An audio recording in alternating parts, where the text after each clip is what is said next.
गतमानसः yes प्राप्नोति विपुलं याति प्राधान्यमेव च वासुदेवाश्रयो मत्यो वासुदेवपरायणः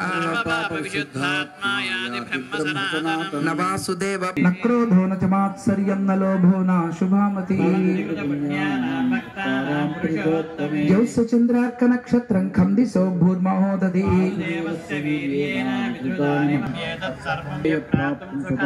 विश्वेश्वरमजं देवं जगतः ब्रह्मव्ययं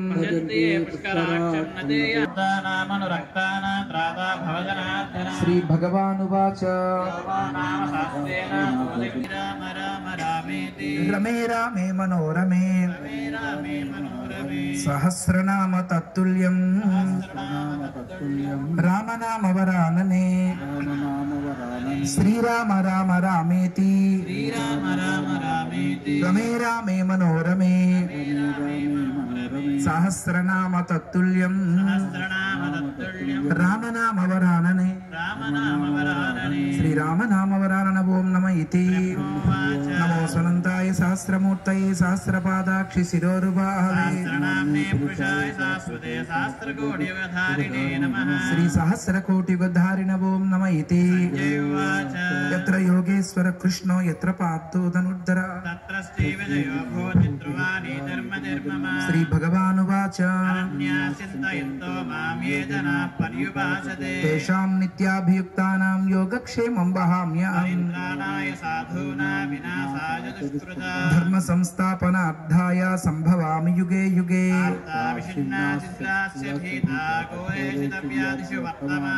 संकीर्त्य नारायण शब्दमात्रं विमुक्त दुःखाः सुखिनो भवन्ति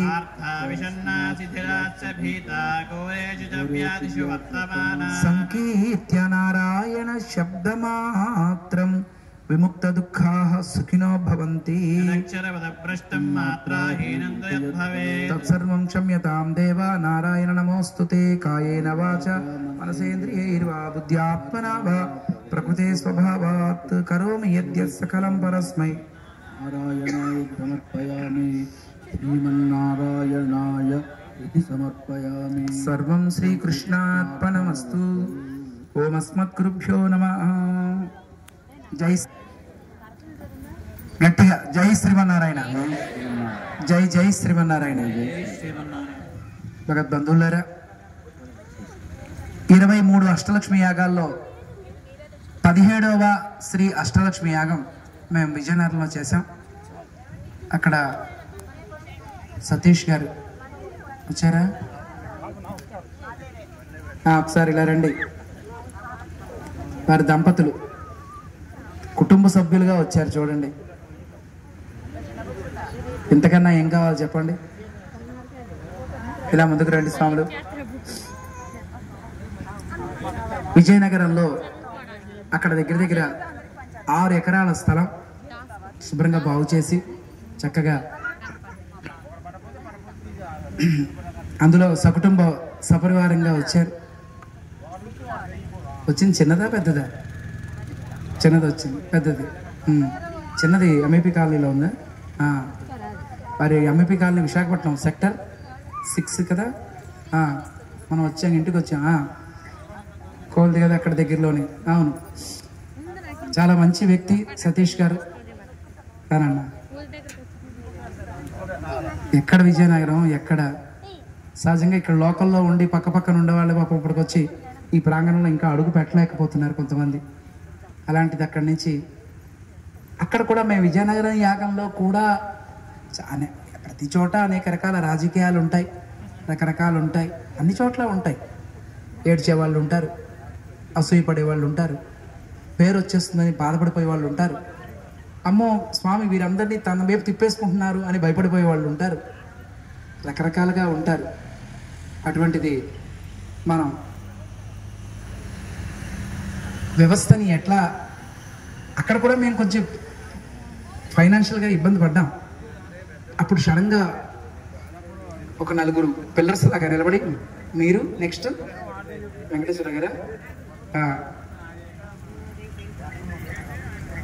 వెంకటరాజు గారు ఇలా కొంతమంది కలిసి రండి స్వామి మీరేం బాధపడకండి అని చెప్పి పెద్దవాళ్ళ దగ్గర వాళ్ళు దగ్గర చేసి ఇంక యాగం ఇంకొక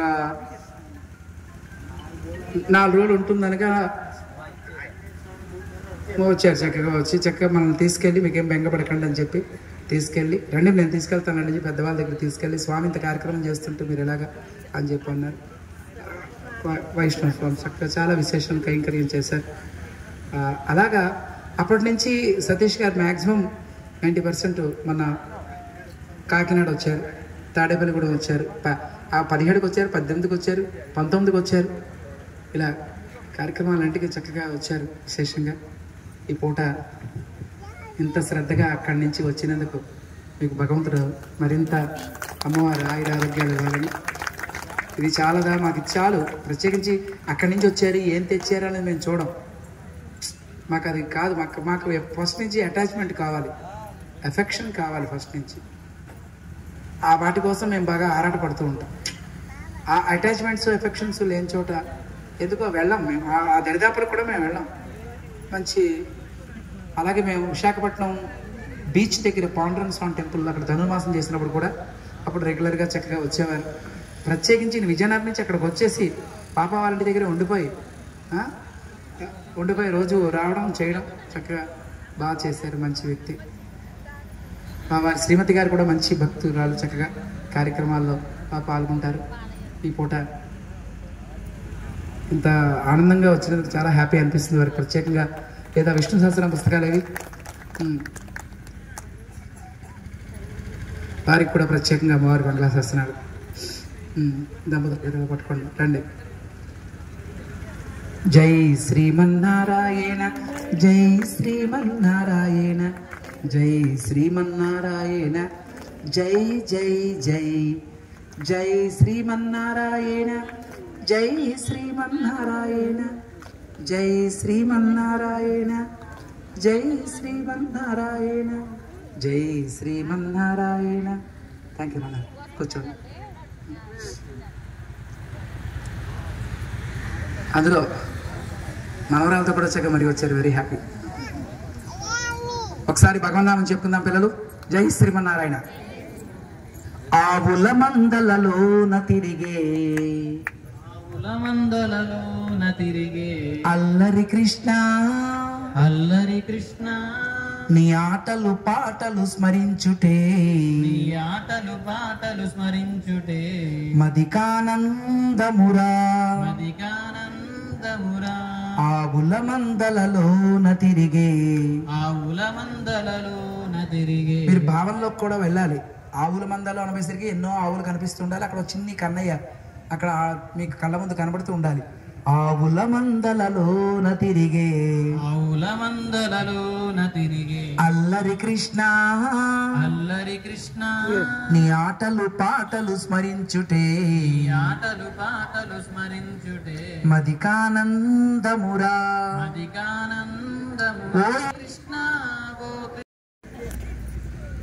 ఎంతసేపు తెగరు తీసుకుంటాం ఒక శుభ్రంగా. పెరుమాళ దగ్గర పాత్ర చూస్తే ఎప్పుడు నల్లగా ఉంటుంది. హారతి ఇచ్చేది ఎప్పుడు తోడు, దీప కుందులు తోడ ఉండదు. ముఖం మటుకు తెగరు తీయడం, రుద్దేసి ఇంత పౌడర్ లేసేసి అబ్బా దాన్ని ఏమంటారు డ్రెస్సింగ్ టేబులా డైనింగ్ టేబులా? డ్రెస్సింగ్ టేబులే. అబ్బా ఎన్ని ఉంటాయి అక్కడ వెరైటీస్. ఎందుకండి ఏమిటి పాపిష్టి శరీరం? దీనికోసం నువ్వు ఎన్నెన్ని కాస్మోటిక్స్ ఏమంటారు ఈ శరీర అందాన్ని పెంచుకోవడానికి ఎన్నెన్ని వచ్చేసాయండి. వాటి కోసం ఎందుకు ఇంత ఆరాట పడిపోతున్నావు? కరోనా వచ్చినప్పుడు ఎలా ఉంది బాబోయ్, ఎలాంటి స్థితిలోకి వెళ్ళిపోయాం మనం కదా. పొరపాటున వాడు పాల ప్యాకెట్ చుట్టాలు వస్తాను నీకు దండం పెడతాను రాకరా బాబు, వస్తాను బాబు నేను వస్తాను చంపుతాం వచ్చామంటే వాటికి పో. కొన్ని ఏరియాలను ఏమంటారు రెడ్ ఏమంటారు తట్లా బాబా ఇటు వెళ్ళకండి బాబాయ్ రా బాబా బిక్కు అంటూ దేవుడా నేను బతికితే చాలు రా దేవుడా. సిలిండర్లు దొరక్క ఏ సిలిండర్ మన గ్యాస్ సిలిండర్ కావు. ఇప్పుడు మనం వంట గ్యాస్ సిలిండర్ అడుగుతున్నాం ఏమన్నా, ఆ సిలిండర్ కాదు బాబోయ్. ఏ సిలిండర్ బాబోయ్? ఆక్సిజన్. అక్కడ పాపం బ్యాడ్ లక్ ఏంటో తెలుసా, అట్నుంచే మళ్ళీ చివరి చూపు కూడా లేదు చాలా. ఇంకా ఈ శరీరం కోసం ఎందుకు కొట్టుమిట్టాడుతున్నాం? తుల్లి తుల్లి పడబోకే తుంటరి బొమ్మ, మళ్ళీ మళ్ళీ రాబోయి మానవ జన్మ. ఎన్నిసార్లు పుడుతుంటావో, ఎన్నిసార్లు చస్తుంటావో, ఇకనైనా మేలుకో, నిజమేదో తెలుసుకో. తుల్లి తుల్లి పడబోకే తుంటరి బొమ్మ. మొట్టుకే మొడతారు మనల్ని. ఆడపిల్ల చీటికి మాటికి అర్థం చూసుకోకూడదు అంటారు. ఏంటి అర్థం చీటికి మాటికి అర్థం చూసుకునేవాడల్లా నేను బాగున్నానే, నాకు ఇంకా 25 అన్నట్టే ఉన్నాను కదా. అంటే ఇలా అనిపిస్తూ ఉంటుంది. అర్థం చూసుకోవాల్సిన అవసరం ఏంటి? ఈ శరీరం కోసం తెగ ఆరాట పడిపోతూ ఉంటాం. మంచి ఇల్లు కట్టుకోవడం తప్పు కాదు, మన పిల్లాడు అమెరికా, ఆస్ట్రేలియా, యూకే వెళ్ళడం తప్పు కాదు, బాగా సంపాదించడం తప్పేం కాదు. ఆ సంపాదించిన దాన్ని మంచి పనులకు ఉపయోగించగలిగితే వాడి జీవితం ఆదర్శం, అందరికీ ఆదర్శం. రేపొద్దున ఇక్కడి నుంచి మనం వెళ్ళిపోయిన తర్వాత, రేపొద్దున మీరు ఇక్కడి నుంచి వెళ్ళిపోతూ ఉంటే కనీసం మన పక్కింటి వాళ్ళు కానీ మన వీధిలో వాళ్ళు కానీ ఒక్క 2 కళ్ళంట నీళ్ళ చుక్కలు పెట్టగలిగితే మన జీవితం ధన్యమైనట్టండి. ఇంతకన్నా ఏం కావాలండి? పోయాడా, సగం పేడ వదిలింది, సగం దరిద్రం వదిలింది, ఈ ముష్టోడు ఎప్పుడు పోతాడో అని చూస్తున్నాను అనేటటువంటి స్థితిలోంచి కాకుండా అయ్యో పోయాడే అని చెప్పి బాబు పోతే పోయాడు, పోయిన వాళ్ళతో మనము పోతామా, రా నేను తిన్నా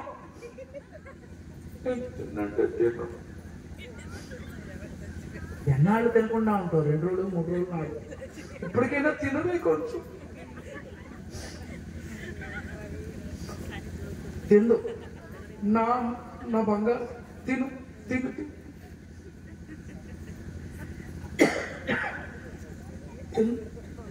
ఎన్ని రోజులు తిందు, ఎన్ని రోజులు? ఆయన వాట కూడా నాకే పెట్టు.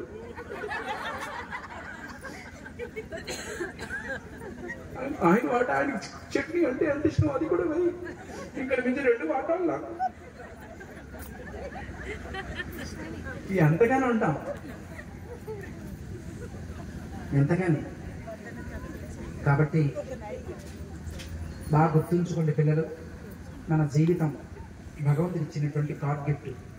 నీటి మీద బుడగలాంటిది అంటూ ఉంటారే, ఎంతకాలం బతుకుంటామో తెలియదు. కనుక ఈ జీవితాన్ని మంచిగా మనం మలుచుకుందాం, మంచిగా నడుచుకుందాం.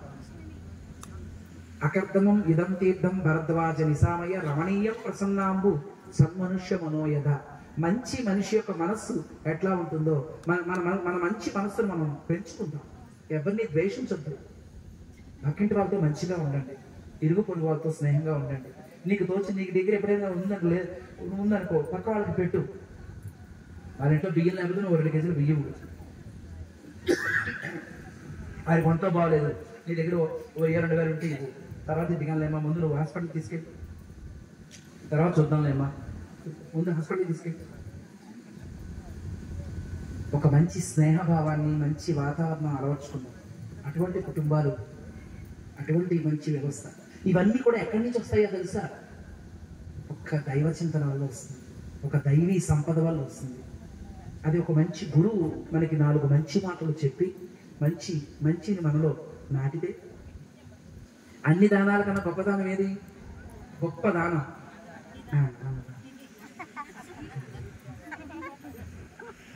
అన్ని దానాల కన్నా గొప్ప దానం అన్నదానం అంటారు. ఏం కాదు, మీకు తెలియదు. రోజు 4 రోజులు అన్నం పెట్టి 11 రోజులు మీ చుట్టాలు పెట్టడం అనేసారు అనుకోండి, వాళ్ళు రోడ్డు మీద గడిచారు. 10 రోజులు నువ్వు శుభ్రంగా పెట్టావు, 11 రోజులు పొరపాటును పెట్టలేదు అనుకో, ఏమవుతుంది? అన్ని దానాల కన్నా అన్నదానం కన్నా గొప్ప దానం ఏంటో తెలుసా? అవతల వ్యక్తిలో మంచి విత్తనం, ఒక మంచి ఆలోచన, మంచి దైవ చింతన అనే విత్తనాన్ని నువ్వు నాటు.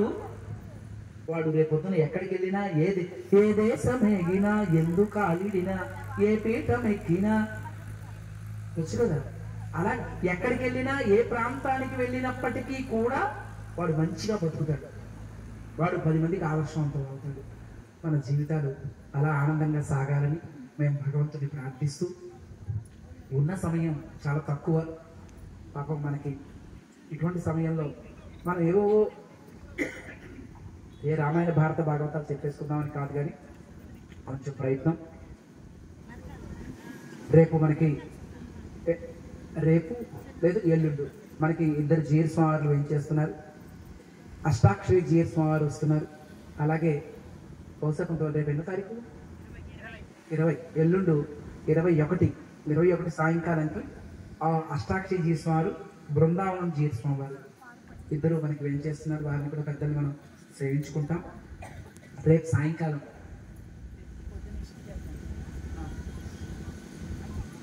రేపు ఉదయం ఇష్టి మనకి చాలా విశేషమైన ఇష్టి, సుదర్శన ఇష్టి. ఏమిటి? సుదర్శన ఇష్టి. ఆ ఇష్టిలో మనం పాల్గొన్నట్లయితే మనకి శత్రువులు తొలగిపోతారు.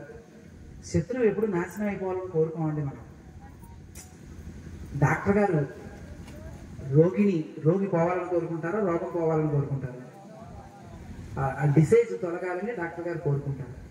అట్లాగే మనం కూడా శత్రువుని ఎప్పుడు కూడా వీళ్ళ ఆ లోపల ఉండేటటువంటి ఆ బ్యాడ్ క్వాలిటీ ఏదైతుందో తొలగిపోవాలనుకుంటాం. చెడ్డవాళ్ళు మంచివాళ్ళుగా మారాలి, మంచివాళ్ళు ఇంకా ఆనిముత్యాల్లా తయారవ్వాలి. ఇది మనం కోరుకునేది ఎప్పుడు కూడా. కాబట్టి మనకి రేపు సుదర్శన ఇష్టి చక్కగా చేసుకుంటాం. సాయంకాలం పెందరాడి మనం 5-5:30 మధ్యలో, మళ్ళీ 6, 6:30, 7, 7:30 అయిందనుకోండి లేట్ అయిపోతుంది. నా స్వాములకు కూడా ఇబ్బంది కలిగించిన వాళ్ళం అవుతాం. అందుకని 5:30కి మనం సామూహిక శ్రీ లక్ష్మీనారాయణ పూజా కార్యక్రమం, అదే అమ్మవారికి లక్ష కుంకుమార్చన రేపేనా. కాబట్టి అందరూ చక్కగా మీరంతా వచ్చి రేపు సుమంగళి పూజ మీ భర్త గారు చక్కగా నిండు 100 ఏళ్ళు ఆయుర ఆరోగ్యాలతో సంతోషంగా ఉండాలి. ఆయన ఒక్కడు సంతోషంగా ఉంటే చాలా మంది ఎక్కడికి వెళ్ళినా ఇంటి యజమాని పేరు మీద పూజ చేస్తారు. ఎందుకని?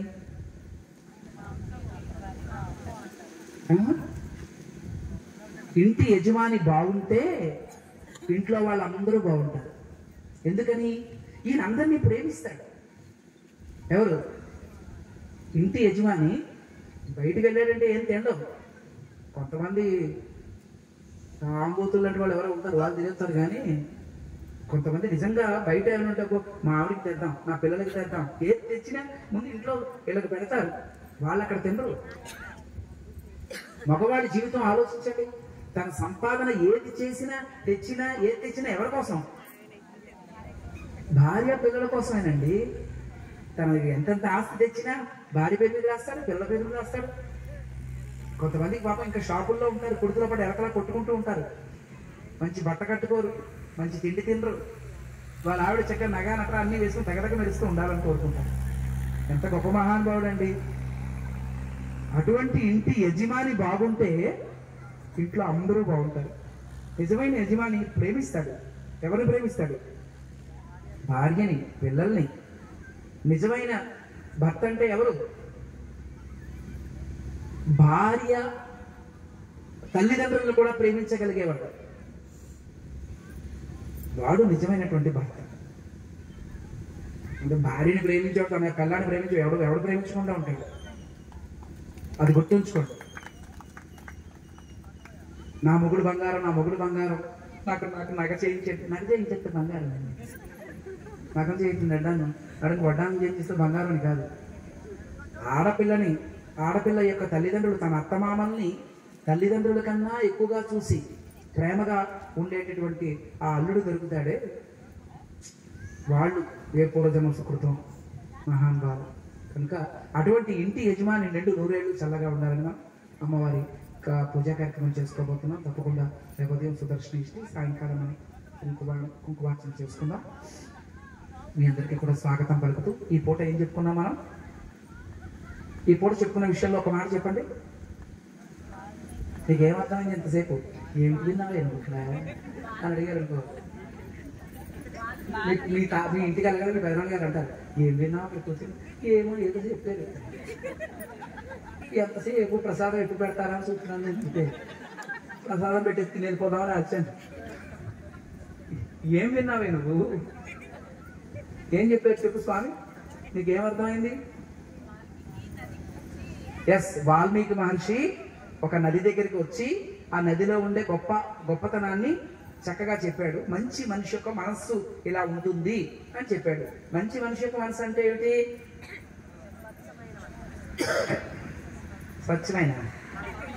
స్వచ్ఛమైన నిష్కల్మషమైన కల్మషం లేని నిస్వార్థంగా ఆ పదాలు వాడకొద్దు. పక్కింటి వాడు హాయిగా ఉండాలని కోరుకునేవాడు మంచి మనసు.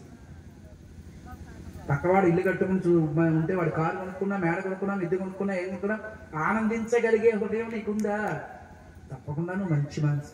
లేదు, నువ్వు లోపల ఏవో కొత్త ఆడిపోతున్నావు అనుకో, నీదేదో కుళ్ళి మనసు అని అర్థం. గుర్తుంచుకో, ఏదో జబ్బు వచ్చిందని అర్థం, ఏదో అసూయ అనే జబ్బు వచ్చిందని అర్థం.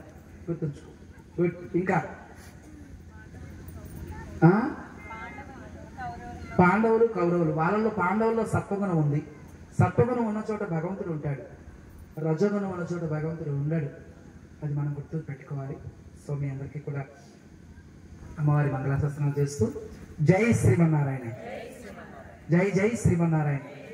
ఈరోజు నిన్నేమో ఆంజనేయ స్వామికి 1,00,000 తమలపాకుల అర్చన జరిగింది, నారసింహ ఇష్టి జరిగింది, ఆ దేవనాథ్ జీర్స్వామి రావడం, వారిని మనం సేవించుకోవడం, వారు మన అందరికీ మంగళాశాసనాలు చేయడం నిజంగా మనందరి అదృష్టం. అలాగే ఈ పూట చక్కగా మనం ఇష్టేంటి లక్ష్మీనారాయణ దంపతులు అన్యోన్యంగా ప్రేమానురాగాలతో ఉండాలని, లక్ష్మీనారాయణ కటాక్షం మీ అందరిపై ఉండాలని కోరుకుంటూ లక్ష్మీనారాయణ ఇష్టి చేసుకున్నాం. ఈ రేపు మట్టికి సుదర్శన ఇష్టి, సాయంకాలం సుమంగళి పూజా కార్యక్రమానికి మనం సంసిద్ధులు అవుదాం. పూజా సామాగ్రి అంతా కూడా మన వాళ్ళే ఇస్తారు. చక్కగా పూజలో మీరు చక్కగా వచ్చి కూర్చొని ఆ పూజా కార్యక్రమం సేవించుకుని ఆ పూజలో ప్రత్యేకంగా ఒక లక్ష్మీదేవి డాలర్ కూడా ఒకటి ఇవ్వడం జరుగుతుంది. ఆ పూజ మనం చేసుకుంటాం డాలర్ నుంచి. జై శ్రీమన్నారాయణ, జై శ్రీమన్నారాయణ, జై శ్రీమన్నారాయణ, జై శ్రీమన్నారాయణ, జై జై జై, జై శ్రీమన్నారాయణ, జై శ్రీమన్నారాయణ, జై శ్రీమన్నారాయణ, జై జై జై, జై శ్రీమన్నారాయణ, జై శ్రీమన్నారాయణ, జై శ్రీమన్నారాయణ, జై శ్రీమన్నారాయణ, జై శ్రీమన్నారాయణ, జై జై జై. భద్రాచల శ్రీ సీతారామచంద్ర महाराज की, पवन सुत हनुमान महाराज की, भक्त वृंद की, सनातन वैदिक धर्म की, बोल जीर्स्वामी महाराज की, अष्टलक्ष्मी यागान की, अष्टलक्ष्मी वैभव दीपिक की, भक्त वृंद की, सनातन वैदिक धर्म की. जय श्रीमन्नारायण. మెలోడీ న్యూస్ ఛానల్ అందరూ చూడండి, లైక్ చేయండి, షేర్ చేయండి, సబ్స్క్రైబ్ చేయడం మర్చిపోకండి.